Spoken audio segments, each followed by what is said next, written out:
Karen thought she could control her HOA and everyone in it, until one man changed his Wi-Fi password and uncovered her darkest secrets. Watch as her world unravels when the truth comes out. It was a crisp Saturday morning in the well-manicured, quiet suburb of Willow Ridge, just outside Atlanta. The kind of neighborhood where lawns were always trimmed to perfection. HOA fees were non-negotiable, and neighbors nodded politely but rarely truly spoke. Marcus Bennett, a 33-year-old cybersecurity consultant, had recently moved into the community after saving for nearly a decade.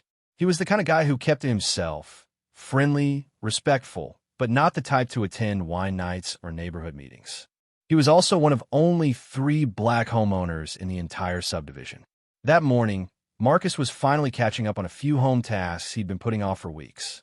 With coffee in hand and lo-fi beats playing in the background, he logged into his router's admin panel to update his Wi-Fi password, a small security practice he did every few months, especially considering the nature of his work. As a lighthearted nod to his job, he changed the network name to FBI Surveillance Van 7 and set a new 32-character password that looked more like a secret code than anything else. He laughed quietly to himself, amused by how confused his devices would be for the next few minutes as they struggled to reconnect. One by one, his smart lights flickered off, his Alexa let out a mechanical sigh of disconnection, and his Ring doorbell rebooted with a familiar chime. Nothing unusual. He was used to this minor chaos. What he wasn't expecting was a rapid, assertive knock at the door not 10 minutes later. He checked the Ring feed, just barely reconnected, and saw Karen Whitmore, the president of the Willow Ridge HOA, standing on his front porch. She was stiff as a statue, arms crossed tightly, lips pressed into a frown of righteous indignation. Marcus sighed. Karen had always seemed a little too invested in everyone's business. She once emailed him at 6:13 a.m. about excessive tire noise from his guest cars. Now here she was, looking like she was ready to audit his soul. He opened the door. "Morning," he said casually. Karen didn't return the greeting. "Did you do something to your Wi-Fi?" she snapped, her voice laced with accusation. Marcus blinked. Yeah. Changed the password." "What?" she huffed, stepping forward as if she had jurisdiction. "Ever since you did that, my Alexa's down. My Ring won't connect. Even my printer is acting up." Marcus was confused, but kept his tone even. "That shouldn't be connected to my network. Everyone's got their own setup." Karen narrowed her eyes. "I saw your Wi-Fi name change. It's showing up as FBI Surveillance Van 7. That's not funny, Marcus. That's suspicious." He raised an eyebrow, trying to hold back a laugh. "It's a joke, a common one. You can Google it." But Karen wasn't in the mood for humor. "People are nervous. We don't know what kind of tech you're running. This is a quiet neighborhood.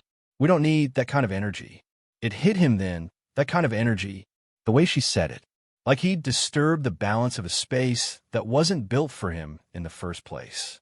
"Karen, I changed the password on my internet," he said slowly. "If your devices are disconnecting, that's something you should troubleshoot on your own. It's got nothing to do with me." Her face flushed deeper. "You think you're being clever. I've already called the police." Before he could respond, she held up her phone and dialed 911, right there on his porch like she was reporting a burglary in progress. Marcus froze, his stomach tightening with a familiar mixture of disbelief and dread. "Yes, hello. I need to report suspicious cyber activity." "Yes, he's standing right in front of me. He's a black male, about 6 feet tall, wearing a blue hoodie, acting evasive." He closed his eyes for a moment. "Here we go." To the dispatcher, this was likely just another HOA spat or maybe even a prank.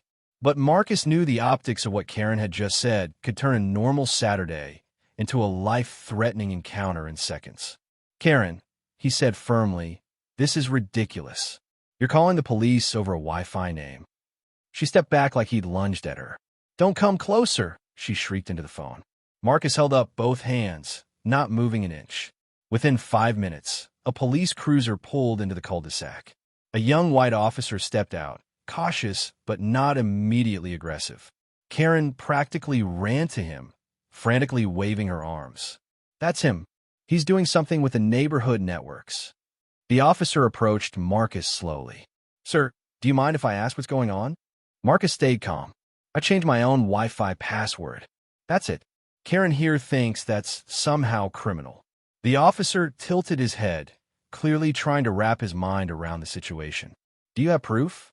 Marcus handed him his phone. Sure. Here's the router admin panel. New password set this morning. Network name changed to a joke. That's literally it. The officer read the name, cracked a slight grin, and handed the phone back. Yeah, I've seen this one before. It's even on Reddit. Karen's jaw dropped. So you're not going to do anything? The officer shrugged. Ma'am, this isn't a crime. It's not even a violation of anything I can cite. It's his private network. Karen sputtered. What about the HOA rules? We have a right to stable connections. The officer looked sympathetic but firm. That sounds like a technical issue. Maybe call a tech support line, not 911. Marcus folded his arms. Thanks, officer. Appreciate your time. The officer nodded, gave Karen a polite but dismissive look, and got back into his car. Karen stood fuming on the sidewalk for a moment before turning and storming off, muttering something about bringing this to the board. As she disappeared down the street, Marcus stood alone on his porch, the cool air brushing past his cheeks. He wasn't scared. He wasn't even angry. Not fully. He was used to microaggressions, even macro ones. But something about this felt different. She hadn't just overreacted. She'd been afraid, but not in the way most people would be afraid of a potential hacker. No, she seemed like she had something to lose. Like the idea of Marcus having any control over technology, even his own, threatened a fragile balance she depended on. It wasn't about Wi-Fi. It never had been. That's when it clicked. Marcus went back inside, sat down at his desk, and opened his laptop again. He wasn't going to retaliate. He wasn't going to escalate. But he was going to investigate. Not the Wi-Fi. Not her Alexa. Her. He'd kept to himself long enough in this neighborhood. It was time to see what Karen was really hiding behind that tight smile and freshly trimmed hedge. Because if she was willing to weaponize 911 over a Wi-Fi name, then Marcus had a hunch there were deeper secrets under Willow Ridge's perfect lawns, and Karen Whitmore might just be at the center of them. The air was still that night, save for the faint hum of cicadas and the low buzz of the newly renamed FBI Surveillance Fence 7 Wi-Fi network. Marcus sat in the soft glow of his dual monitors, leaning back in his desk chair, jaw tight with focus. After what had gone down earlier that day, there was no going back to business as usual. He wasn't the type to dwell on confrontation, especially with people like Karen, but something about the way she'd called the police over his Wi-Fi password sat wrong with him. It wasn't just racial bias, though that was clearly in the mix. It was fear, panic even, as if she knew something and was desperate to maintain control. So, Marcus did what any cyber expert with curiosity, time, and a chip on his shoulder might do. He started digging. He didn't plan to hack anything, not at first. That wasn't necessary. He started with public records. Karen Whitmore, age 49, married once, divorced 15 years ago, owner of a mid-sized property management company called Evergreen Neighborhood Solutions, LLC, a firm contracted by Willow Ridge and 2 other gated communities nearby. That was already interesting. It meant Karen wasn't just a busybody. She profited from the neighborhood. That gave her motive to maintain power and a polished image. But then came the twist. The LLC was registered under her name, but the address it was listed under? An empty lot in a different county, flagged for multiple tax liens. That didn't make sense. No real office, no verified employees, and yet the company had been paid over $300,000 over the last 3 years by the Willow Ridge HOA. Marcus leaned in, taking notes. He pulled the HOA's bylaws from the neighborhood's portal, along with PDFs of meeting minutes from the past 2 years. He started connecting dots. Karen had proposed the contract with Evergreen herself, claimed it would save the HOA money. The vote? Pushed through during a special session that barely met quorum. Just 5 people in attendance, all longtime residents. 3 of them no longer lived in the neighborhood. Okay, now this was getting shady. He dove deeper, checking into those residents. One of them, a man named Todd Gaines, had sold his house 6 months after the vote and relocated to Arizona. Marcus found his LinkedIn. He worked in real estate investment. A professional buddy of Karen's, judging by their mutual endorsements. The other two were older women with no visible online presence. He cross-checked addresses and found something strange. One of them, Marjorie Daniels, was still technically listed on the HOA board, even though she'd moved to a retirement community over a year ago. Marcus exhaled slowly, rubbing his chin. This wasn't just some petty power trip. Karen had orchestrated control over the HOA, funneled its budget into a shell company she controlled, and used community rules to justify her actions. It was fraud, smartly veiled, but fraud nonetheless. And now, when Marcus had innocently disrupted her perfect order, she panicked, probably afraid he'd stumble onto what he had just stumbled onto. His simple act of updating a Wi-Fi password had drawn her attention because she assumed he was snooping because she had something worth hiding. But the real kicker came when Marcus pulled metadata from an archived HOA newsletter PDF.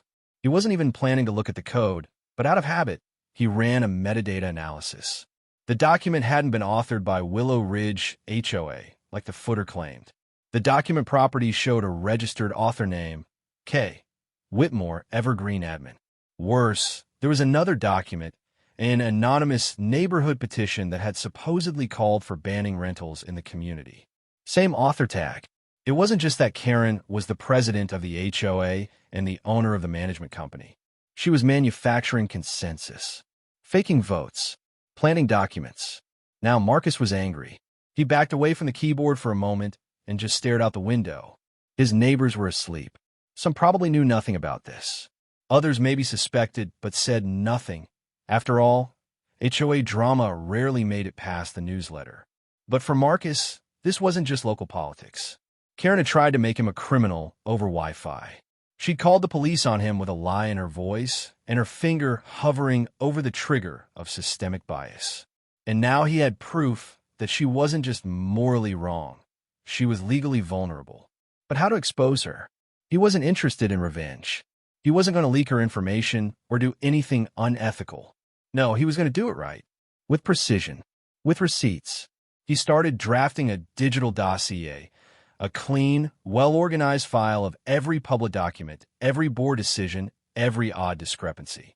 He screen-captured metadata, pulled archived versions of the HOA's website, and even downloaded Karen's company's tax lien history.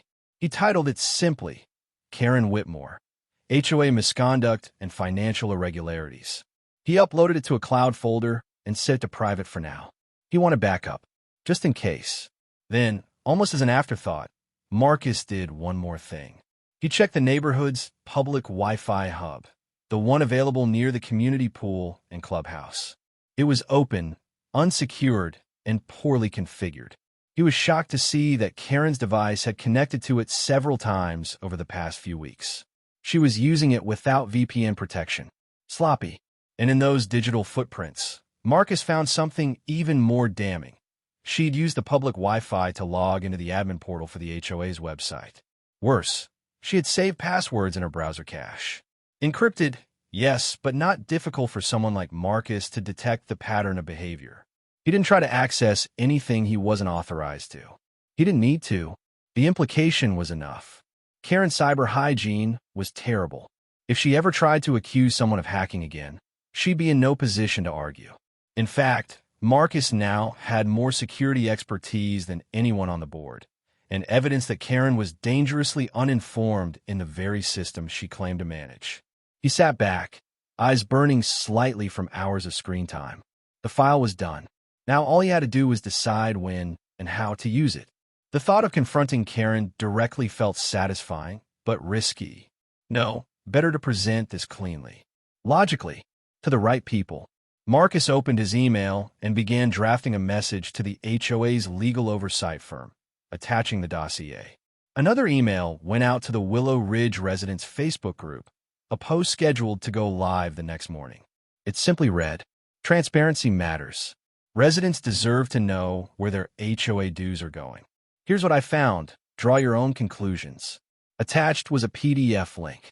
As he clicked Schedule Post, Marcus leaned back and exhaled.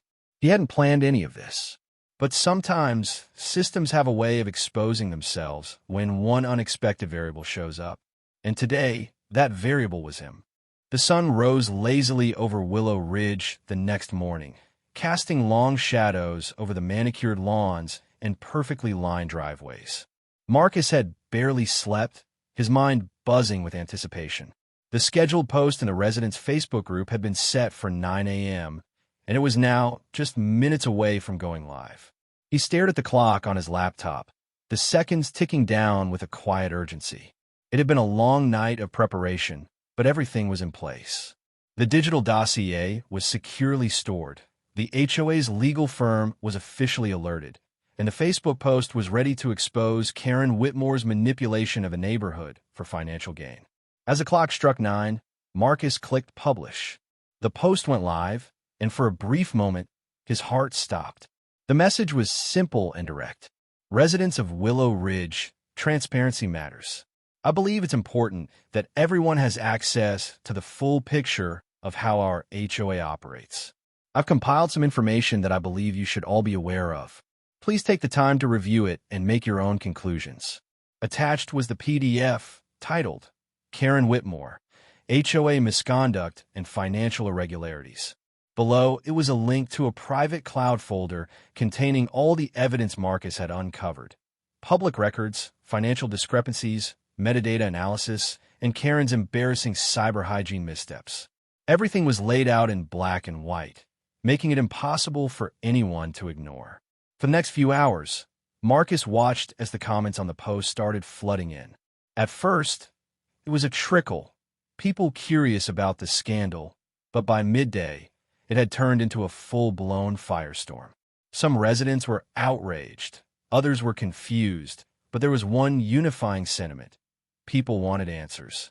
The post quickly gained traction, and the more people reviewed the documents Marcus had provided, the more the pieces began to fall into place. One by one, longtime residents began to share their own stories in the comment section. Some talked about mysterious increases in HOA fees over the past few years.